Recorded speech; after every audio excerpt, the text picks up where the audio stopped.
మహిళల కోసం central bank of India ఇప్పుడు మీకు అందిస్తోంది గృహ రుణం. అతి తక్కువ వడ్డీ రేట్లకే ప్రత్యేక సెంటు గృహలక్ష్మి. పూర్తి వివరాలకు వెంటనే సంప్రదించండి 18003030. లావణ్య గురించి ప్రస్తావన వచ్చింది కాబట్టి నేను ఈ ప్రశ్న అడుగుతున్నాను. మీరు కేసు నుంచి తప్పుకున్నారు అంటూ వార్త అయితే రావడం జరిగింది. మీరు కూడా మీ యూట్యూబ్ ఛానల్లో చెప్పడం అయితే జరిగింది. అసలు ఏం జరిగిందంటే ఇది ఆల్రెడీ ఓడిపోయే కేసు కాబట్టి మీరు తప్పించుకున్నారా, లేకపోతే మీకేమన్నా ప్రెషర్ వచ్చిందా, లేకపోతే ఏం జరిగింది అసలు? ఎందుకని లావణ్య కేసు నుంచి మీరు తప్పుకున్నారు? నేను అసలు తప్పుకున్నాను ఎక్కడ స్టేట్మెంట్స్ ఇవ్వలేదమ్మా. నేను ఎక్స్ప్లెయిన్ చేశాను, నా యూట్యూబ్ ఛానల్లో నేను చెప్పాను స్పష్టంగా. నేను ఎక్స్ప్లెయిన్ చేసింది ఏంటంటే ఈ కేసులో ఉండడం తప్పించుకోవడం అంటే ఏముండదు. 493లో 506లో 420లో రిలవెంట్ సెక్షన్స్లో ఆమెకు ఆల్రెడీ ప్రభుత్వం తరపున న్యాయవాది ఉంటారు, పబ్లిక్ ప్రాసిక్యూటర్. నేను అసిస్ట్ చేయడానికి హైకోర్టును పర్మిషన్ అడిగాను. రాజ్ తరుణ్ గారు న్యాయవాది. ఆ రోజు మీరందరూ కూడా ఆన్లైన్ మొత్తం 40 నిమిషాల ఆర్గ్యుమెంట్ మీరు అందరూ వాచ్ చేశారు. ఆ రోజు 10 నిమిషాల పాటు ఆయన కళ్యాణ్ దిలీప్ వాదించడానికి వీల్లేదన్న దాని మీదే ప్రెస్ చేశారు. నా దగ్గర ఆ మొత్తం ఆర్గ్యుమెంట్ రికార్డింగ్ ఉంటుంది, మీ దగ్గర ఉంటుంది. ఆ తర్వాత కూడా కోర్టు నేను కన్విన్స్ చేసే ప్రయత్నం చేశాను. కోర్టు ఇచ్చినటువంటి స్పష్టమైనటువంటి యాంటిసిపేటరీ బెయిల్ ఆర్డర్లో కూడా ప్రొవిజన్ లేకపోయినా కళ్యాణ్ దిలీప్ గారు వాదనలు మేము పూర్తిగా వినడం జరిగింది.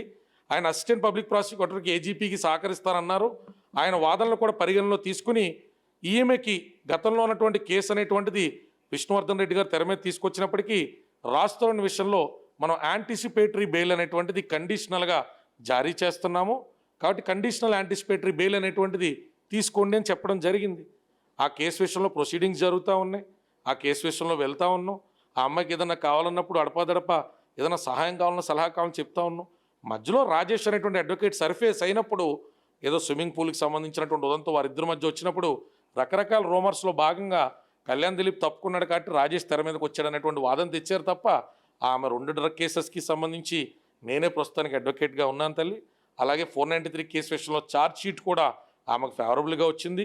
న్యాయస్థానాల్లో వారి దగ్గర ఉన్నటువంటి అమ్మాయి క్యారెక్టర్ అండ్ కాండక్ట్కి సంబంధించినటువంటి ఏ ఆధారాలైనా ఏ వీడియోలైనా వారు కోర్టుకి పెట్టచ్చు. ఈ పెళ్లి దగ్గర లేదు, నాకు వివాహం జరిగింది, వారి ఇంట్లో వాళ్ళు కూడా పిల్లా పాపలతో సంతోషంగా ఉండని ఆశీర్వదించినో నన్ను తీసుకెళ్ళినయో నా స్టేటస్ ఆఫ్ మ్యారేజ్ వాళ్ళు మార్చారు, నన్ను డిసెప్టివ్ మోడ్లో ఉంచారని ఈ అమ్మాయి చెప్పినటువంటి ఆధారాలు ఇవన్నీ ట్రయల్ స్టేజ్లో తెలుస్తాయి. కాబట్టి ఇప్పుడు ప్రస్తుతానికి అంత బ్లేటెంట్గాను డెడ్ ఎయిర్ అనేటువంటిది అమ్మాయి కేసులో మనకు కనబడతా ఉంటుందమ్మా. అంటే మొత్తం మీద కూడా ఇన్వెస్టిగేషన్ ఎక్కడి వరకు వచ్చింది? మరో విషయం కూడా ట్రెస్ పాస్ అవ్వడం, లావణ్య ఒకళ్ళ ఇంటికి వెళ్ళి మరీ ట్రెస్ పాస్ అయ్యి నాన్న రచ్చరచ్చ చేయడం, అది మీరు సమర్థిస్తారా? లేకపోతే దాని మీద తన మీద కూడా కేసులు పెట్టడం కూడా జరిగిందని మా వరకు వచ్చింది. అది ముంబై వెళ్ళినప్పుడు కూడా అర్ధరాత్రి పోలీస్ స్టేషన్లో డిటైన్ అయినప్పుడు నాకు కాల్ చేశారు. ఆమె నాన్నగారు నాతో మాట్లాడారు. పిల్ల విషయంలో ఉద్వేగం తట్టుకోలేకపోయానండి, ఏ విషయం ఎక్కడికి కన్క్లూడ్ అవ్వట్లేదు కాబట్టి పలానా చోట ఉన్నారంటే నేను నిలదీద్దామని వెళ్ళాను. అక్కడ మాట మనస్పర్ధ వచ్చిందండి, గొడవ జరిగింది అన్నారు. అక్కడ పోలీసు వారు నన్ను అడిగారు, ఏమంటే మీరు కౌన్సిల్ కదా ఏం జరిగిందంటే ఆ పిల్ల ఖచ్చితంగా అట్లా ట్రెస్ పాస్ చేయడం అనేటువంటిది చట్టపరంగా నేరమే. ఎమోషనల్గా వారికి వారు ఏం సమాధానం చెప్పుకున్నా కూడా ఖచ్చితంగా అది నేరమే. దయచేసి మీరు దీన్ని ఫస్ట్ హ్యాండ్ మిస్టేక్గా దీన్ని మీరు కన్సిడర్ చేయండి అని రిక్వెస్ట్ చేసాం. ఆ రాత్రికి అయితే అమ్మాయిని ఒక 1.5 అవర్ ఆర్గ్యుమెంట్ తర్వాత అక్కడ లోకల్లో ఉన్నటువంటి నా అడ్వకేట్ టీం, ముంబైలో ఉన్నటువంటి టీం కూడా పోలీస్ స్టేషన్కి విజిట్ చేసి లావణ్య తరపున రాసిచ్చారు. మళ్ళీ అమ్మాయి రకంగా చేయదని, కానీ తర్వాత రకరకాల ఒత్తిడిలో భాగంగా ఈ అమ్మాయి మీద కేసు నమోదు చేశారు. ఇప్పుడు ముంబై కోర్టులో కూడా లావణ్య కేసు కొట్లాడాల్సినటువంటి పరిస్థితి అయితే ఉన్నది. ఏదేమైనా సామరస్యపూర్వకంగా ఆ అమ్మాయి ఆలోచన చేసుకుని ఒకసారి కోర్టు కంటూ వచ్చేసింది కాబట్టి ఇక రోజు మీడియా ముఖంగా ఆ ఇష్యూ గురించి జనాలకు బోరు కొట్టే స్థాయిలో ఎవరు మాట్లాడినా పబ్లిక్ ఒక టైం తర్వాత పట్టించుకోరు. కోర్టులో ఏదన్నా ఒక అర్థవంతమైన ఆర్డర్ వస్తేనే దానికి ఒక వ్యాలిడిటీ అండ్ శానిటీ ఉంటుంది తప్ప అర్థవంతమైన ఆర్డర్ లేకుండా ఎవరెన్ని బూతులు తిట్టుకున్నా, ఎవరెన్ని బూత్ ఆడియోలు రిలీజ్ చేసుకున్నా ఈ అమ్మాయి గురించి అట్ టు ద బాటంకి ఒక అభిప్రాయానికి వచ్చేసినటువంటి ఒక ప్రేక్షకుడు ఆ బాటం కంటే కిందకెళ్ళి కొత్త అభిప్రాయం ఏర్పడుతుందా? ఇప్పుడు మస్తాన్ సాయి ఇష్యూలోనో చింటూ ఇష్యూలోనో ఆల్రెడీ అమ్మాయి మీద ఒక దురభిప్రాయం ఏర్పడిపోయినటువంటి ఒక వీక్షకుడు, ఒక సామాన్యురాలో ఇంకొక 10 రికార్డింగ్లు రావడం వల్ల ఇంకెంతకంటే తక్కువగా ఆలోచించి ఇదే ఉండదు కదా. మనం చూసుకున్నట్టయితే కూడా ఈ కేసులో మస్తాన్ సాయి ఫ్రెండ్ అని చెప్తుంది తను పూర్తిగా కూడా.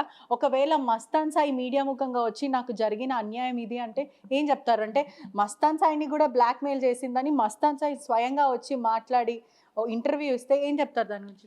100% అమ్మ. ఇప్పుడు ఆ అమ్మాయికి రాజ్ తరుణ్తో ఉన్నటువంటి ఇష్యూ సెక్షన్ ఏ, ఆ అమ్మాయి ఎక్స్ట్రా మ్యారిటల్ అఫైర్స్ దేనికైనా పాల్పడితే సెక్షన్ బి. అంటే 2 రకాలుగా చూడాల్సినటువంటి 2 డిఫరెంట్ సెక్షన్స్. ఎక్స్ట్రా మ్యారిటల్ అఫైర్స్కి అమ్మాయి పాల్పడ్డది అనుకున్నామ్మా, that is none of the business of the court or the council. ఆ అమ్మాయి భర్త కింద ఉన్నవాడు ప్రియుడు భర్త కావాలి అని చెప్పి లావణ్య చెప్పడం జరుగుతుంది. ఏదైతే రాజ్తోని ఉన్న ఇయర్స్ ఉన్నదో అదే సమయంలో ఇద్దరితోనే ఉంటే దాని మీద ఏం చెప్తారు? అంటే మస్తాన్ సాయే వచ్చి రాజ్తో ఉన్న సమయంలో నాతో కూడా ఉంది, శారీరకంగా మానసికంగా నాతో ఉంది అని స్టేట్మెంట్ ఇస్తే ఏమంటారు? అదే మగాడు అలా ఉన్న తప్పే, ఆడదలా ఉన్న తప్పేగా. రాజ్ తరుణ్ పలానా అమ్మాయి ఎవరో హర్యానాతో ఉన్నా, లేకపోతే ఇంకొక హీరోయిన్తో ఉన్నా, ఇప్పుడు మాల్వీతో ఉన్నా, ఎవరితో ఉన్నా కూడా, ఎవరితో ఉన్నా మగోడున్నా పిల్ల ఉండగా ఆడదున్నా ఇద్దరిది తప్పేగా. అప్పుడు ఇద్దరు తప్పుదారులు వెళ్తున్నట్టేగా, ఇద్దరు తప్పుదారులు వెళ్ళారని ఎస్టాబ్లిష్ అయినట్టేగా. ఎవరి కాంటాక్ట్ని కాదు. సమాజంలో మగోడు చేస్తే శృంగారం, ఆడి చేస్తే వ్యభిచారం. కాబట్టి సాధారణంగా పురుషుల కిందో సమాజం కింద ఏమంటారు, అరే ఇది పలానా అని అబ్యూజివ్ వర్డ్ మాడతారు. మగోడిని అయితే మాత్రం మాట్లాడరు. ఎవరో హర్యానా గురించి అడగల, ఇంతకుముందు హీరోయిన్ల గురించి అడగల, ఇప్పుడు మాల్వీతో ఎందుకున్నాను అడగల. దీని క్యారెక్టర్ బాగాలేదు కాబట్టి ఆడి క్యారెక్టర్ బాగాలేదు అంటున్నారు, ఆడి క్యారెక్టర్ బాగాలేదు కాబట్టి అమ్మాయి క్యారెక్టర్ బాగాలేదు అని అంటున్నారా? అనరుగా.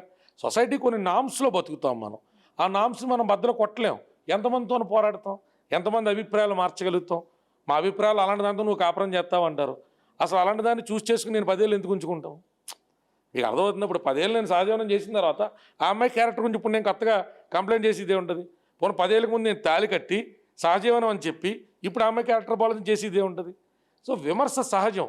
మహిళ విషయంలో ఫస్ట్ అండ్ ఫార్మోస్ట్ ఏదైనా జరిగింది అనగానే మనం ఢిల్లీ రేపులో కూడా చూసాం. రేప్ చేసినట్టు బయటకు వచ్చి అర్ధరాత్రులు బయటకు వచ్చినటువంటిది పునీత పతివ్రత అవుతుందా? అలాంటి దాన్ని రేప్ చేయరాని రేపో మాపు ఉరిదీసేవాడు కూడా మాట్లాడినటువంటి ఈ సమాజంలో మనం రాజ్ తరుణ్ అఫైర్స్ మాట్లాడట్లా, ఓన్లీ లావణ్య అఫైర్స్ మాట్లాడుతుంది. ఎందుకంటే మహిళ మగవాడు ఎంత తిరిగినా ఇలాగుంటేనే ఆయన కాపురాన్ని పిలిచే అర్హత ఉంది అనేటువంటిది సామాజికంగా మనం పెట్టుకున్నటువంటి ఆలోచన. కోర్టు ఏమంటుంది? If she is committing adultery you want to desert her, follow a procedure అంటది. అతను ఎవరో బలవంతంగా తీసుకొచ్చి ఆవిడతో కాపురం చేయించరు.